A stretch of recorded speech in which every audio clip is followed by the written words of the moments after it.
જય Swaminarayan. Welcome to our e learning class of Gokuldham. તો વિદ્યાર્થી મિત્રો, આજે આપણે ધોરણ 10 દ્વિતીય ભાષા ગુજરાતીમાં જે 18મું જે કાવ્ય છે એટલે કે લઘુ કાવ્યો એટલે કે નાના નાના કાવ્યો, તો એની આપણે સમજૂતી મેળવીશું. દુહાનું સ્વરૂપ 2 લીટીનું હોય છે, પરંતુ જીવન ભાવને સચોટ રીતે પ્રગટ કરતું હોય છે. પહેલા દુહામાં કવિ સ્વજનો વચ્ચેના પ્રેમની વાત કરે છે. લીમડો કડવો હોય પણ તેનો છાંયો શીતળ હોય છે. તેમ ભાઈઓ વચ્ચે અબોલા થયા હોય તો પણ ખરે ટાણે એ પડખે ઊભા રહે છે.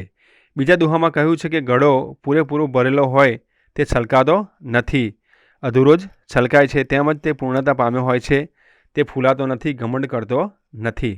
દ્રષ્ટાંતો દ્વારા જીવનનો બોધ કવિએ સુંદર રીતે પ્રગટ કર્યો છે. તો આપણે અહીંયા દુહા જોઈશું. કડવા હોય લીમડા પણ શીતળ એની છાંય, બાંધવ હોય અબોલડા તોય પોતાની બાંય. તો શું કહે છે? આપણે લીમડો જે જોઈએ તેને કદાચ ખાઈએ તો આપણે કડવો લાગે, પણ જ્યારે ભર ઉનાળો હોય અને જાણે એને જો છાંયો એને નીચે લીમડા નીચે ઊભા તો આપણે સરસ ઠંડક આપણને આપે છે, અને એને જો ખાવામાં આવે તો એ કડવો આપણને એના પાંદા કડવા લાગે છે, પણ જ્યારે એને ઉનાળામાં ઊભા રહે નીચે તો આપણને સરસ રીતે છાંયડો આપે છે. બાંધવ હોય અબોલડા તોય પોતાની બાંય. તો આપણા ભાઈ સાથે, આપણા મોટા ભાઈ નાના ભાઈ સાથે જો આપણે ઝઘડો થાય, બોલવાનું થાય કે નાનો મોટો ઝઘડો થતો, તોય જ્યારે આપણે બીજા સાથે કોઈ થર્ડ પાર્ટી સાથે જો કંઈ ઝઘડો થાય તો એ પોતાની એ જે આપણો ભાઈ જ આપણને કામ આવે છે, બીજું કોઈ આવતું નથી. તો અહીંયા પહેલા દુહામાં કહે છે કે ભાઈ હોય અબોલડા, ભલે આપણી જોડે ઝઘડો કરે નાનો મોટો, પણ જ્યારે આપણે જરૂર હોય ત્યારે આપણી બાંય પકડે છે, આપણે પડખે આવીને ઊભો રહે છે. જે જન પામે પૂર્ણતા દે કદી ન ફૂલાય, પૂરો ઘટ છલકાય નહીં અધૂરો ઘટ છલકાય. તો જે જન પામે પૂર્ણતા, જે માણસ પોતે પૂર્ણતા પોતે સારી એ પોસ્ટ ઉપર હોય તે કદી ન ફૂલાય. જે સારો વ્યક્તિ હોય, સંપૂર્ણ રીતે પોતે સારી પોસ્ટ ઉપર હોય, સારો અધિકારી હોય, પોતે બધું પામેલો હોય, એ ક્યારેય ફૂલાતો નથી, અને ક્યારેય અભિમાન હોતું નથી, એને ક્યારેય અભિમાન ન હોય. પૂરો ઘટ છલકાય નહીં. તો જો આખો ઘટ એટલે કે ઘડો, આખો જો પાણીનો ઘડો ભરેલો હોય તો છલકાતો નથી, અને અધૂરો ઘટ છલકાય. પણ જો અધૂરો આપણે જો ઘડો ભર્યો હોય તો પાણી આમ તેમ બહાર નીકળે છે. એટલે કે છે જે સારી પૂર્ણતા, કે સારી વ્યક્તિ હોય, બધું પામી ચૂકેલો સારો જ્ઞાની માણસ હોય, ક્યારેય ફૂલાતો નથી. જેનામાં ઓછું જ્ઞાન હોય, અધૂરો હોય, એ હંમેશા છલકાતો આપણને જોવા મળે છે. તો અહીંયા બીજા છે લેખક, એ છે શેખાબંધ આબુવાલા. જન્મ 15/10/1929, અવસાન તારીખ 20/5/1985. શેખ આદમ મુલ્લા સુજાઉદ્દીન આબુવાલાનો જન્મ અમદાવાદમાં થયો હતો. તેઓ કેટલોક સમય પશ્ચિમ જર્મનીમાં રહ્યા. વોઇસ ઓફ જર્મનીમાં હિન્દુસ્તાન રેડિયો વિભાગનું હિન્દી ઉર્દુ સર્વિસનું સંચાલન કર્યું. ગુજરાતી ગઝલના વિકાસમાં મુશાયરા પ્રવૃત્તિ દ્વારા તેમણે નોંધપાત્ર પ્રદાન કર્યું છે. સરળ બોલચાલની ભાષામાં લખાયેલી એમની ગઝલો ખૂબ જ લોકપ્રિય બની છે. ચાંદની, સોનેરી લટ તેમના ગઝલ સંગ્રહો છે. ખુરશી તેમનો કટાક્ષનો કાવ્ય સંગ્રહ છે. શેખ આબુવાલાએ જિંદગી ખુમારથી, બેફિકરાઈથી, મોજથી કેમ જીવાય તે હૃદયસ્પર્શી રીતે મુક્તકના લઘુ સ્વરૂપ દ્વારા વર્ણવ્યું છે. અમે જિંદગીની આગને પણ બાગમાં ફેરવીશું, અરે મૃત્યુ પણ લાગમાં આવશે તો બાથ ભીડીને બધા મોરચા સર કરીશું. એ ભાવમાં ગમે તે કઠણ સ્થિતિમાં પણ નહીં હારવાનો ભાવ કવિએ માર્મિક રીતે પ્રગટ કર્યો છે.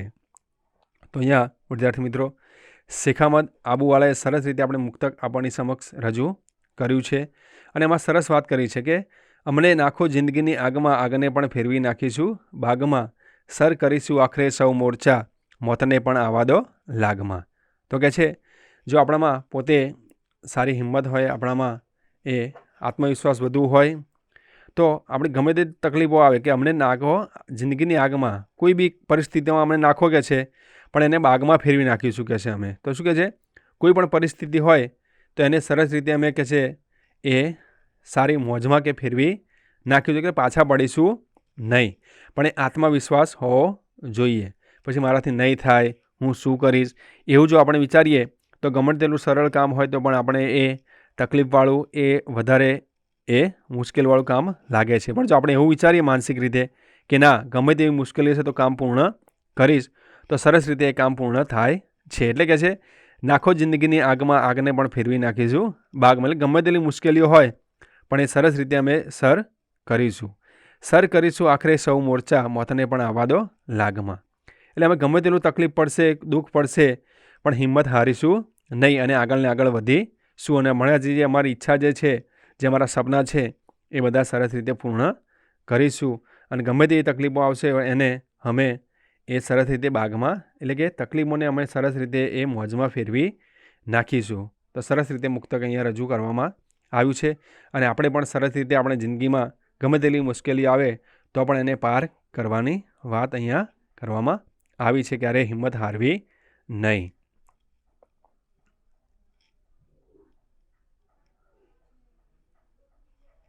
બીજા છે હર્ષદ ત્રિવેદી. જન્મ તારીખ 17/7/1958. હર્ષદ અમૃતલાલ ત્રિવેદીનું વતન સુરેન્દ્રનગર છે. એક ખાલી નાવ, રહી છે વાત અધૂરી, તારો અવાજ, તારા વિના તેમના કાવ્ય સંગ્રહ છે. શબ્દાનુભવ તેમનો વિવેચનાત્મક લેખનનો સંગ્રહ છે. લાલિત્ય રાજેન્દ્ર શાહના સોનેટ, અલંકૃતા નવલકથા અને હું તેમના સંપાદનો છે. તો એમણે પણ સરસ રીતે મુક્તક અહીંયા રજૂ કર્યું છે કે હર્ષદ ત્રિવેદી નીચે આપેલ મુક્તકમાં માણસ વિશેનો અન્ય જીવન સૃષ્ટિનો અવિશ્વાસનો ભાવ જોરદાર રીતે રજૂ કર્યો છે. માણસ પિંજરાનું બારણું ખોલી પક્ષીને કહે છે કે હવે તું મુક્ત છે, પણ જ્યારે પક્ષી બહાર આવીને માણસ સામે જુએ છે અને પાછું પિંજરામાં ભરાઈ જાય છે, તેમાં ઊંડો કટાક્ષ છે. માણસના દંભ અને ડોળને ખુલ્લું પાડતા મુક્તક ભૂલાય નહીં તેવું છે. તો હર્ષદ ત્રિવેદી સરસ રીતે મુક્તક રજૂ કર્યું છે. આપણે હવે જોઈશું. પિંજરાનું બારણું ખોલીને પંખીને કહેવામાં આવ્યું, હવે તું મુક્ત છે. પિંજરાનું બારણું ખોલીને પંખીને કહેવામાં આવ્યું, હવે તું મુક્ત છે. પંખીએ બહાર નીકળીને માણસ સામે જોયું અને પાછું પિંજરામાં ભરાઈ ગયું. તો અહીંયા ભલે એ મુક્તક નાનું છે પણ ઘણું બધું આપણને કહી જાય છે. શું કહે છે? અહીંયા પિંજરાનું બારણું ખોલીને પંખીને કહેવામાં કે ભાઈ માણસ છે, એ માણસે એ પિંજરામાં જે પક્ષી હતું એને કીધું કે જા, હવે તું મુક્ત છે, હવે તું સ્વતંત્ર છે, તારે ફરવું હોય ત્યાં ફર, હવે તું મુક્ત છે. પણ કહે છે જેવું પંખી બહાર ગયું પાંજરાની અને માણસ સામે જોયું, કે આમ તેમ માણસોનો જે સ્વભાવ જોયો, જે આડંબર, જે ખાલી દેખાવો, સ્વાર્થ, જે બધા અવગુણો બધા જોયા, અને એ બધું જોઈને માણસને ડોળ જોઈને પછી પાછું એ પાંજરામાં ભરાઈ ગયું કે હું તો અહીંયા ભલે પાંજરામાં રહું પણ એ સારું છે. એટલે અહીંયા આ રીતના જે પક્ષીના એ ઉદાહરણ દ્વારા આપણને, પાંજરાનું ઉદાહરણ દ્વારા આપણને કહે છે કે જે આ રીતના માણસમાં ખૂબ જ દંભ ડોળ અત્યારે ખૂબ જ જોવા મળે છે. સારા દેખાડા વધારે થઈ ગયા અને સ્વાર્થની વૃત્તિ પણ ખૂબ જ જોવા મળે છે. તો અહીંયા હર્ષદ ત્રિવેદીએ સરસ વાત કરી છે કે માણસ જે રીતના અત્યારે ડોળ કરે છે, દંભ કરે છે, એ ખૂબ જ અહીંયા ખુલ્લો પાડ્યો છે, પણ આપણે એવું કરવું જોઈએ નહીં. હવે આગળ છે ફિલિપ ક્લાર્ક. તો જન્મ 23/12/1940. ફિલિપ સ્ટાન્ડિન્સા ક્લાર્કનો જન્મ આણંદ જિલ્લાના સામરખામાં થયો હતો. શરૂઆતમાં શિક્ષક, ત્યારબાદ સરકારી અધિકારી તરીકે સેવાઓ આપી છે. ટહક્યું રહ્યું ગગન, સુરથી ગાજે વન, તે પહેલાં તેમના કાવ્ય સંગ્રહ છે. બારી તેમનો લઘુકથા સંગ્રહ છે. રીમઝીમ, રીમઝીમ રમતા રમતા રાત પડી, સવારના તડકામાં તેમના બાળ સાહિત્યના સંગ્રહો છે. મોર્નિંગ વોક તેમનું હાસ્ય વ્યંગનું પુસ્તક છે. હાઇકુ જાપાનીઝ કાવ્ય સંગ્રહ પ્રકાર છે. તેમાં 5-7-5 એમ 17 અક્ષરની 3 પંક્તિ હોય છે. એક ચમકારાની જેમ તેણે ચિત્ર ખડું થતું હોય છે. અહીં આપેલ હાઇકુમાં લીલને કારણે જાણે કે તળાવ પોઢી રહી ગયું છે. કશો સંચાર નથી, જીવંતતા નથી, પરંતુ એક પક્ષી આવીને સાંજ બોલે છે અને તળાવ જાગી ઉઠે છે. જાણે તેમાં સજીવતા આવી જાય છે. આમ તો આ પ્રાકૃતિક ઘટના છે, પરંતુ અસ્તિત્વ કેમ જાગી ઉઠે એનું મધુર ચિત્ર છે. તો અહીંયા ફિલિપ ક્લાર્કે સરસ રીતે હાઇકુ અહીંયા આપણી સમક્ષ રજૂ કર્યું છે અને ઘણું બધું આપણે કહી જાય છે. તો હાઇકુ છે, લીલ ઓઢીને પોઢ્યું તળાવ જાગ્યું પંખીની ચાંચે. તો આપણે લીલ ઓઢીને, કે ઘણી બધી જગ્યાએ જોયું હશે કે પાણી પડી રહે તેની ઉપર લીલ જામી જાય છે, કારણ કે અવર જવર ના હોય તો એ પાણી ઉપર લીલ જામી જાય છે. અને જ્યાં એ કોઈ પક્ષી આવ્યું અને એને ચાંચ બોળી અને એ આખું જાણે કે સજીવતા, એ પાણી કંઈક એ હલનચલન જોવા મળે છે. આપણા માણસમાં પણ ઘણી બધી એવું હોય છે. એ પોતે બેસી રહે કે મારાથી આમ નહીં થાય, તેમ નહીં થાય, અને ખાલી આળસ કરીને પોતે બેસી રહે છે. પણ કોઈક એના જીવનમાં કોઈક એવું આવી જાય કે એના મિત્ર કે કોઈ પણ, અને સહેજ એને કહે તો એનામાં કંઈક જીવંતતા આવી જાય છે. કંઈક સારું બે બોલ જો કોઈ કહી જાય, સમજાવી જાય, અને જો સમજી જાય તો એ ઘણું બધું જીવનમાં આગળ વધે છે. તો અહીંયા ફિલિપ ક્લાર્કે સુંદર રીતે હાઇકુ આપણી સમક્ષ રજૂ કર્યું છે. પછી છે બીજા ધીરુ પરીખ. જન્મ તારીખ 31/8/1933. ધીરુભાઈ ઈશ્વરલાલ પરીખનો જન્મ વિરમ ગામમાં થયો હતો. ગુજરાત યુનિવર્સિટીમાં ગુજરાતી વિભાગના અધ્યક્ષ તરીકે સેવા આપી તેઓ નિવૃત્ત થયા છે. કંટકની ખુશ્બુઓ તેમનો વાર્તા સંગ્રહ છે. ઉઘાડ તેમનો કાવ્ય સંગ્રહ છે. અંગ 25માં છપ્પા શૈલીના 25 કટાક્ષ કાવ્યો છે. આજ્ઞા એમનો હાઇકુ સંગ્રહ છે. રાજયુગમાં પ્રકૃતિ નિરૂપણ એમનો શોધ પ્રબંધ છે. દેશ વિદેશના કવિઓ વિશેનો પરિચય આપતું પુસ્તક પણ એમણે લાવ્યું છે. નિષ્કુળાનંદ પંદાવલી, 7 મહાકાવ્યો, પંચમહાકાવ્યો તેમના સંપાદન ગ્રંથો છે. નીચે આપેલું હાઇકુમાં ઉડતું વાદળ ઊંચે ઊંચે ચડતા પર્વત ટોચે પહોંચે છે અને વેરાઈ જાય છે. ભાર વગરનું થઈ જાય છે.